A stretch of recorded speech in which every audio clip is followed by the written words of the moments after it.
உங்கள் ஊனியல்வை இழி உணர்ச்சிகளோடும் இச்சைகளோடும் சேர்த்து சிலுவையில் அறைந்து விடுங்கள். அல்லேலூயா. அல்லேலூயா. உங்களுக்கு இச்சைக்குரிய ஆசைகள் வருதுன்னா என்ன செய்யணும்?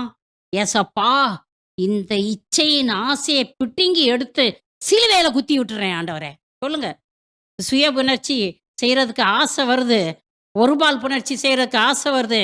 விபச்சார வேசித்தனங்களை செய்யறதுக்கு ஆசை வருது. அடக்க முடியாத ஆசை வருது. அப்படின்னு என்ன செய்யணும்? நீங்க சொல்லணும், ஏசப்பா, இந்த இச்சையின் ஆவிய பிடுங்கி சிலுவையின் அடியில எறிகிறேன் ஆண்டவரே அப்படின்னு சொல்ல முடியுமா? முடியாதா? முடியும். முடியும். அதுக்கு பதிலாக ஒருபால் புணர்ச்சியா? அது எப்படி இருக்கும்? இது எப்படி இருக்கும்? இதை எப்படி செய்யலாம்? அதை எப்படி செய்யலாம்னாக்க யார் கைகொட்டி சிரிப்பான்? சாத்தான். சாத்தான் சிரிப்பான். ஆஹா, இவன் மாட்டுனா, ஆஹா, இவன் மாட்டுனா அப்படின்னு சொல்லிட்டு உங்களை கப்புன்னு பிடிச்சிருவான். இந்த இச்சையின் ஆசை உங்களிடம்